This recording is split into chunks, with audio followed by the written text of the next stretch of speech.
217장 찬송 부르심으로 새벽 기도회를 시작하겠습니다. 217장 찬송을 부르시겠습니다.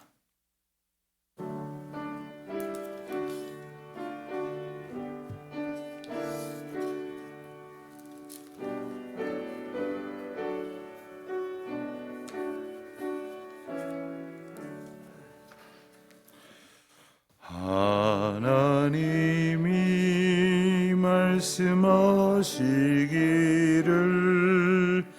내 마음을 나에게 바치어라.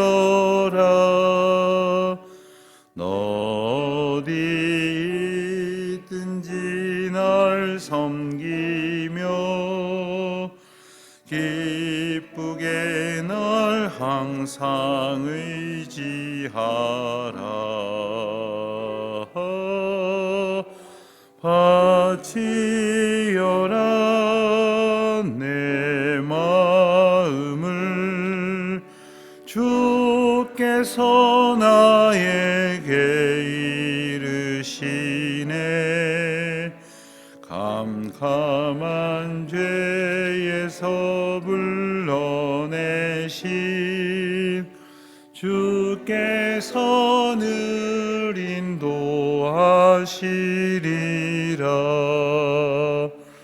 구주께서 말씀하시기를 내 마음을 나에게 다 바치고 사악한 죄에서 벗어나면 나 어찌 널 구원하겠느냐.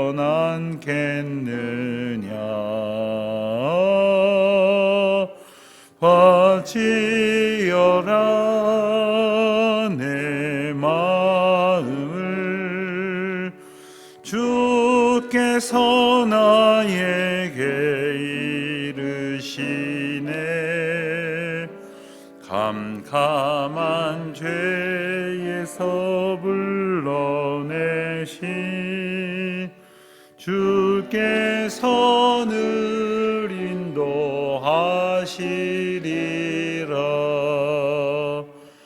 성령께서 말씀하시기를 가진 바 모든 것 다 맡기고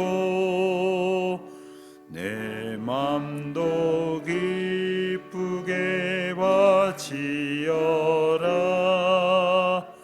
풍성한 은혜를 더하리라.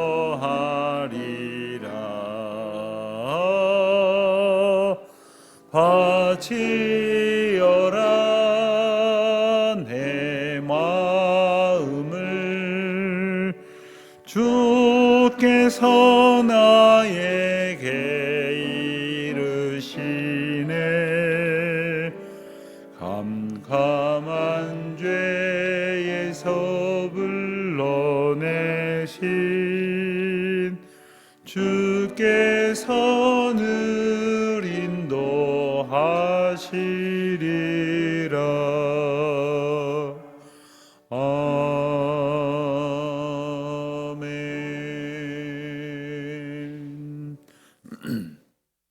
기도하시겠습니다.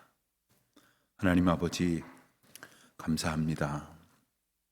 추수감사주의를 하나님께 영광 돌리고자 기쁨과 소망으로 온 백성들이 나와 함께 예배하게 하시고, 또 특별히 어제는 실로 오래간만에 주님의 살과 피를 받는 그 성찬의 귀한 은혜를 다시금 기억하고, 또한 그 귀한 사랑을 저희들 마음 가운데 새길 수 있도록 인도하여 주신 것을 감사드립니다.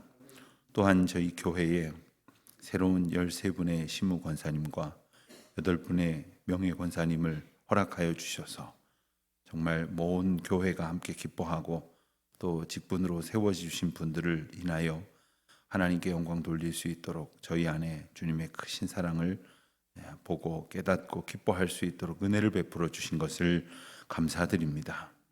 하나님, 허락하신 직분자들이 주님 앞에 더 가까이 가는 기회가 되게 하여 주시옵시고, 또 하나님을 더욱 사랑하는 마음으로 교회를 향하여 하나님께서 허락하신 귀한 사명 잘 감당할 수 있도록 맡겨주신 직분 앞에 충성하게 하시고, 주님의 귀한 일꾼으로 든든히 서 갈 수 있도록 은혜를 베풀어 주시옵소서.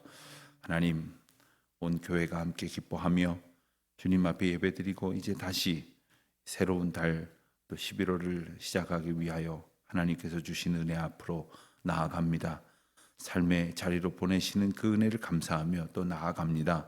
하나님, 저희들에게 날마다 말씀하시고 또한 주신 말씀을 기억하게 하실 때마다 그 말씀이 저희의 삶을 온전히 다스릴 수 있도록 주님 은혜를 베풀어 주시기를 기도드립니다. 특별히 이 시간 흩어져 인터넷으로 함께 이 말씀을 나누는 모든 주의 종들에게도 하나님 같은 은혜를 나리워 주시기를 기도합니다.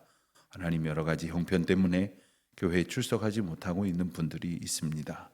직장 관계로, 또한 몸이 연약하여서 많은 사람들이 있는 자리가 여러 가지로 부담되어서 아직 교회에 출석하지 못하시는 분들, 그러나 인터넷을 통하여 말씀을 들을 수 있도록 인도하여 주신 주님의 은혜 덕에 저희들이 흩어져 예배도 하고 말씀도 나누게 하심을 감사합니다. 저들에게 더욱 강건한 몸과 마음을 주시고 또 이 여러 가지 어려움의 상황이 속히 해결될 수 있도록 은혜를 베푸시옵소서. 주님, 도처에 테러와 전쟁과 재난의 소식이 끊이질 않습니다. 특별히 저 유럽과 미국은 이 코로나로 인하여 더욱 강하게 봉쇄가 이루어지고 있습니다. 참으로 어려운 시들 속에 우리 지구촌 모든 주의 백성들이, 또 특별히 흩어진 우리 주의 자녀들이, 우리 가족들이 나아가 있습니다. 하나님, 이 어려운 시대 속에서 주님, 저희를 불쌍히 여겨 주시옵시고 하나님의 긍휼과 은혜를 베풀어 주시옵소서. 하나님, 우리나라에 적지 않은 영향을 미치는 미국 대통령 선거로 인하여 미국뿐만 아니라 온 세계가 이제 긴장하고 또 두려워하고 있습니다마는, 하나님이 다스리는 나라에 하나님께서 허락하시는 귀한 결과가 있게 하시고, 또한 마찬가지로 우리나라 이 민족 이 지도자들 가운데에도 하나님께서 크신 권능을 발하시사 하나님의 온전케 하시는 은혜로 날마다 주께로 더 가까이 주님 앞에 보시기에 합당한 나라와 민족 되게 하여 주시기를 기도드립니다. 하나님, 오늘도 하나님 말씀 붙들기를 원하오니 성령 하나님 저희와 함께 하시고 저희를 깨우쳐 주시옵소서. 예수님의 이름으로 기도하옵나이다. 아멘. 하나님 말씀 잠언 22장 17절부터 29절까지 말씀을 먼저 함께 봉독합니다. 오늘 잠언 22장 17절부터 끝까지 봉독하는 날인데, 22장 17절부터 29절까지 우리 한 목소리로 함께 봉독합니다. 너는 귀를 기울여 지혜 있는 자의 말씀을 들으며 내 지식에 마음을 둘지어다. 이것을 내 속에 보존하며 내 입술 위에 함께 있게 함이 아름다우니라. 내가 내게 여호와를 의뢰하게 하려 하여 이것을 오늘 특별히 내게 알게 하였노니, 내가 모략과 지식의 아름다운 것을 너를 위해 기록하여 내가 진실의 확실한 말씀을 깨닫게 하며 또 너를 보내는 자에게 진리의 말씀으로 화답하게 하려 함이 아니냐. 약한 자를 그가 약하다고 탈취하지 말며 권고한 자를 성문에서 압제하지 말라. 대저 여호와께서 신원하여 주시고 또 그를 노략하는 자의 생명을 빼앗으시리라. 노를 품는 자와 사귀지 말며 울분한 자와 동행하지 말지니 그의 행위를 본받아 내 영혼을 올무에 빠뜨릴까 두려움이니라. 너는 사람과 더불어 손을 잡지 말며 남의 빚에 보증을 서지 말라. 만일 갚을 것이 내게 없으면 내 누운 침상도 빼앗길 것이라. 내가 어찌 그리하겠느냐. 내 선조가 세운 예측의 속을 옮기지 말지니라. 내가 자기의 일에 능숙한 사람을 보았느냐. 이러한 사람은 왕 앞에 설 것이요 천한 자 앞에 서지 아니하리라. 아멘.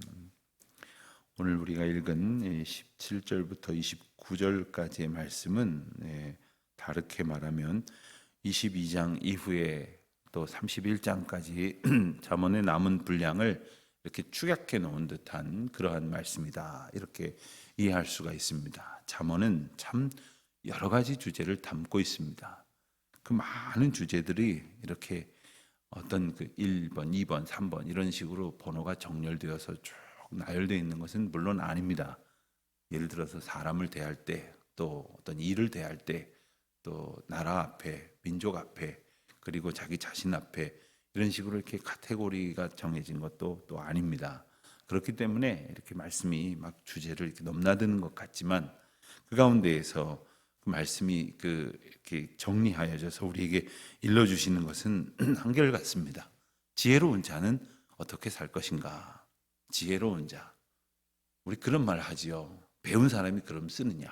이런 말 합니다. 저 사람 배운 사람이니까 좀 날 거다. 옛날에 이런 말 많이 했습니다. 요즘이야 뭐 다 학교 갈 수 있고 다 배울 수 있는데 자기가 혹 배우기 싫어서 학교 가기 싫어서 안 가는 경우는 있겠지만 못 가는 경우는 없죠. 그런데 이전에 못 가는 경우가 있다 보니까 배웠다 배우지 못했다 이런 소리 했던 겁니다. 근데 배운 사람이 왜 이러냐 하는 것은 그 배움이 그의 삶을 적어도 이렇게 이끌 것이라고 하는 기대가 있기 때문 아닙니까? 그런데 성경이 가르쳐 주시는 우리의 삶을 이끄시는 것은 무엇이냐? 바로 하나님이 일러주시는 교훈, 하나님의 인도하심, 하나님의 가르치십니다 라고 말씀하시는 것이고, 그것을 다른 말로 하면 지혜 있는 자, 지혜로운 자라고 말씀하시고, 또 다른 말로 한다면 여호와를 경외하는 자라 이렇게 말할 것입니다. 여호와를 경외하는 자는 매사에 내 눈앞에 여호와 하나님이 있다 이렇게 믿고 생각하고 그렇게 살아가는 사람입니다. 그런데 우리가 길거리에서 교통경찰이 저 앞에 있으면 아무리 급하다고 신호를 위반하지 않습니다. 그러나 아무도 보는 사람 없으니까 내가 급하니까 뭐 이렇게 되어진다고 하는 것은 내가 눈앞에 아무도 없다고 생각할 덕이겠죠. 그 때문이겠죠. 우리가 하나님의 은혜 가운데 살고 있음을 깨닫는다고 하는 것은 당장 우리의 삶이 지혜로운 자의 삶이 되는 것입니다. 은혜로운 삶이 되는 것입니다. 또한 복된 삶이 되는 것입니다. 23장 이하의 말씀 가운데에서도 또 그와 같은 그 인생의 여러 가지 단면들을 여러 가지 모습으로 묘사를 합니다. 예컨대 23장 21절 말씀을 보면 술 취하고 음식 20절부터 봅니다. 술을 즐겨하는 자들과 고기를 탐하는 자들과도 더불어 사귀지 말라. 술 취하고 음식을 탐하는 자는 가난해질 것이요. 이런 말씀합니다. 유독 이 잠언에는 이 술에 대한 이야기가 종종 언급이 됩니다. 그 말씀 속에서 인생들이 하나님께 붙들림 받지 않으면 인생의 모든 그 마음을 어디론가 딱 집중하고 사는 것이 아니라 이리저리 헤매다가 뭐 이것에 취하고 저것에 취하고 술에 취하고 하며 살아가는 그러한 모습들이 분명히 있음을 또한 대변해 주시는 말씀입니다. 어디 술뿐이겠습니까? 뭔가 이렇게 딱 취해버리면 그것에 그냥 정신을 못 차립니다. 그런데 우리가 하나님의 은혜 앞에 붙들림 받지 않으면 언제나 이런 일이 일어난다고 하는 것을 우리가 기억해야 합니다. 24장 5절 6절 보면 지혜 있는 자는 강하고 지식 있는 자는 힘을 더하나니 너는 전략으로 싸우라 승리는 지략이 많음에 있느니라. 인생살이를 때로는 싸움이라 이렇게 묘사를 합니다. 전쟁이라고까지 말을 합니다. 그럼 이겨야지요. 그 싸움에서 질 것이면 무엇으로 달려들겠습니까? 그런데 어떻게 이기느냐 하는 겁니다. 우리가 세상의 방식으로 이기려고 하다 보니까 우리가 때로는 이겨도 공허하고 그리고 저도 그 마음 가운데에 어떤 그 수능이 없는 것이죠. 그러나 하나님께서 우리에게 주신 그 지혜로 말미암아 우리가 이 땅의 모든 문제들 앞에 설 때에 정녕 우리는 강한 자가 되고 힘을 얻는 자가 된다 하는 말씀도 우리가 기억해야 합니다. 24장 13절 14절 말씀을 보면 내 아들아 꿀을 먹으라 이것이 좋으니라 송이꿀을 먹으라 이것이 내 입에 다니라 지혜가 내 영혼에게 이와 같이 있는 줄 알라 이것을 얻으면 정령이 내 장래가 있겠고 내 소망이 끊어지리 아니하리라. 하나님께서 우리에게 주신 그 지혜로움이 얼마나 귀한 것인가, 얼마나 강한 것인가, 얼마나 하나님 앞에 승리를 얻게 하시는 은혜인가를 이제 깨닫게 되어지시고 송이꿀 같은 지혜를 먹으라.